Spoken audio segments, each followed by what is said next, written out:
उज्जैन की प्रदूषित होती संस्कृति तथा सामाजिकता के बारे में आप क्या कहना चाहेंगे? आपने समसामयिक प्रश्न किया है, उसके बारे में हमें बड़े गंभीरता से विचार करना है।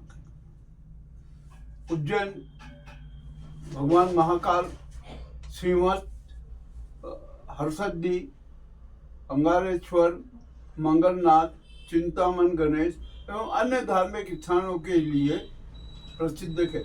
यहाँ पर अब महालोक बनने के बाद प्रतिदिन 1 लाख से अधिक पर्यटकों का आना होता है।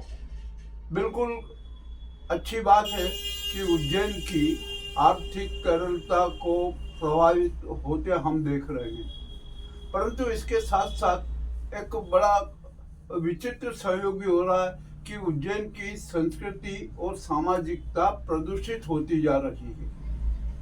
उज्जैन अपने आप में एक अराजकता वाली नगरी बन चुकी है। हम यहाँ पर देखें कि हमारी सामाजिकता कैसे प्रदूषित हुई। यहाँ पर हम देख रहे हैं कि प्रतिदिन हत्याएं हो रही है, चाकूबाजी हो रही है, साइबर ठगी हो रही है। चाकूबाजी के साथ साथ नशे का व्यापार भी खुलेआम हो रहा है और लोग आपस में ही झगड़ रहे हैं, एक दूसरे को मार रहे हैं। पुलिस भी परेशान है कि आखिरकार यह आपराधिक संस्कृति कैसे समाप्त की जाए, किंतु उसका कोई समाधान नहीं निकल रहा। अब यहाँ पर सवाल होता है कि हम आखिरकार ये जो कुप्रवृत्ति है, कुचरित्र है, उसको कैसे समाप्त करें। इसके बारे में कभी भी कोई गंभीरता से किसी भी प्रकार का विचार नहीं किया गया। जरूरत इस बात की है कि संस्कृति और सामाजिकता को अक्षुण्ण बनाए रखने के लिए सभी संगठनों, देश के, उज्जैन शहर के नागरिकों को गंभीरता से विचार करना चाहिए, किंतु विचार नहीं हो रहा है। ठीक है, जैसा होगा, अराजकता की स्थिति में ही शहर को जीना है तो वो जिए, परंतु यह अच्छी बात नहीं है। नागरिकता की सुन कौन रहा है, उसके बारे में क्या बताएंगे? नागरिकता की सुन कौन रहा है? ये तो शासन प्रशासन। सुनिए, देखिए, ध्यान देना चाहिए। नागरिकों का अपना नागरिक दायित्व है, और सच बात तो यह है कि हम अपने नागरिक दायित्व को भी भूल चुके हैं। आप देखिए, हम कहीं पर जब हम सड़कों पर जाते हैं तो लोग केले खा के छिलके सड़कों पर फेंक देते हैं, जिससे अनेक प्रकार की दुर्घटनाएं होती हैं। हमारे सफाई कर्मी ठीक ढंग से सफा नहीं करते हैं, नालियां चौक कर देते हैं। हमारे नगर निगम है जो मच्छरों के आतंक से मुक्ति नहीं दिला पाती है। देखिए, ये मुद्दा जो है शिक्षा की कमी होने के कारण है। नहीं, शिक्षा की बात दूसरी है। शिक्षा, हर परिवार एक पाठशाला होता है, उसको हर परिवार से ये शिक्षा मिलनी चाहिए कि नहीं, हमें ऐसा करना है, हमें दूसरों की सुविधाओं पर ध्यान रखना है, किंतु हम ऐसा नहीं करते। आप देखते हैं आवारा श्वानों का कितना आतंक फैला हुआ है, प्रतिदिन घटनाएं होती है। और यहाँ पर आपने एक बात और देखी होगी कि अब तो उज्जैन शहर में सड़कों पर लाशें मिल रही है। कहीं पर चामुंडा माता चौराहे पे लाश मिलती है, कहीं नदी के किनारे पर मिलती है, कहीं किसी को कुएं में मिलती है, कहीं गांव की पगडंडी पे मिलती है, कहीं रेलवे ट्रैक पे मिलती है। और इसी के साथ साथ आत्महत्याओं का चलन भी बढ़ता जा रहा है। और यहाँ पर गुंडा तत्व और माफियाओं का इतना आतंक फैल चुका है कि अब शायद संस्कृति को भी संकट पैदा हो गया, उज्जैन के गरिमा में अस्तित्व को भी संकट पैदा हो गया। अब ये बात थी हमारे उज्जैन की। और एक बड़ी सी यहाँ पर समस्या है कि उज्जैन में यातायात अराजकता चरम पर है। कोई भी स्थान ऐसा नहीं है जहाँ पर जाम की स्थिति नजर नहीं आती हो।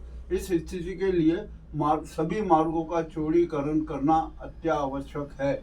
मेरे जहाँ तक अपना सोच है कि अब तो सारे प्रमुख मुख्य मार्ग है, उनको 4 लेन कर दिया जाना चाहिए, और जो उपमार्ग हैं उनकी भी चौड़ाई कम से कम 40 फीट की तो अनिवार्य रूप से होना ही चाहिए। ऐसा संशोधन मास्टर प्लान में किया जाना चाहिए। इसमें राजनीतिक दबाव आता है, इसके कारण। अब राजनीतिक दबाव तो आएगा, क्योंकि क्या बताएंगे? नहीं, राजनीतिक दबाव तो आएगा ही। या तो आप विकास की बात कर लीजिए या राजनीतिक दबाव के आगे झुक जाइए। तो हमें विकास करना है, न कि किसी दबाव के आगे झुकना है। अब दूसरी बात मैं आपको कह रहा हूँ कि उज्जैन की संस्कृति का पराभव हो रहा है, और सबसे ज्यादा पराभव हमारी आध्यात्म पालिका में हुआ है। उज्जैन सनातन धर्म का केंद्र है, वैदिकता का केंद्र है, वैदिक संस्कृति और शिक्षा का केंद्र है, किंतु हम सब वैदिक संस्कृति और शिक्षा को भूलते जा रहे हैं। अत्याधुनिक शिक्षा में हम घुसे हुए हैं, और आध्यात्म पालिका ने तो अपना चरित्र ही खो दिया। वहां पर कोई भी आदमी सच्चे आध्यात्म का कोई ज्ञान ही नहीं देता, और बस एक हिंदुत्व की बात होती है, सामाजिक प्रदूषण की बात होती है, वेमनस की बात होती है, पूर्वाग्रहों की बात होती है, और हिंदू मुस्लिम और सांप्रदायिकता की बात होती है। यह अच्छी बात नहीं है, हमें संस्कृति को सुधारना पड़ेगा और सनातन धर्मी संस्कृति को अपनाना पड़ेगा। यह जो हम यहाँ हिंदुत्व की बात करते हैं, भैया हिंदुत्व की परिभाषा तो बता दो। जहाँ तक हमारा अपना सोच है कि जो हिंसा न करता हो, किसी भी प्रकार की हिंसा न करता हो, वो सच्चा हिंदू होता है, किंतु अपने स्वार्थ के लिए क्या कहने के परिवार को तोड़ते हैं।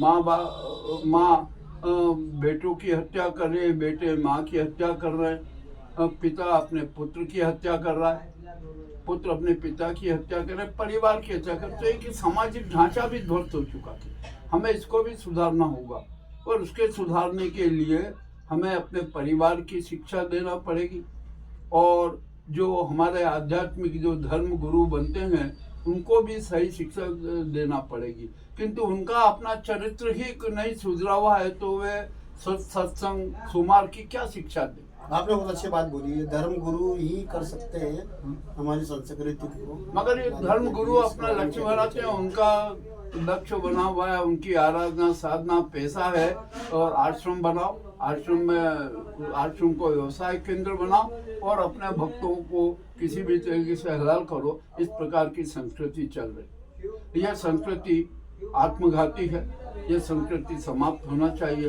तभी उज्जैन का स्वर्णिम अस्तित्व बना रहेगा। अन्यथा उज्जैन एक उजड़ा हुआ शहर नजर आएगा, जहाँ पर कटे हुए इंसान, कटी हुई भावनाएं नजर आएगी। उज्जैन में कोई ऐसा आश्रम बताएं आप कि जहाँ पे संस्कृति पढ़ाई जाती है, सिखाई जाती है, या उनको शिक्षा दी जाती है? देखिए उज्जैन में अभी कोई ऐसा सच्चा आध्यात्म केंद्र नहीं है। एक यहाँ पर पहले चलता था कल्पवृक्ष कार्यालय, कल्पवृक्ष कार्यालय में अच्छी शिक्षा दी जाती थी, शिव संस्कृति की शिक्षा दी जाती थी, किंतु अब तो कहीं पर भी ऐसा केंद्र नजर नहीं आता है कि जो हमें सन्मार्ग दे, सुशिक्षा की बात करें।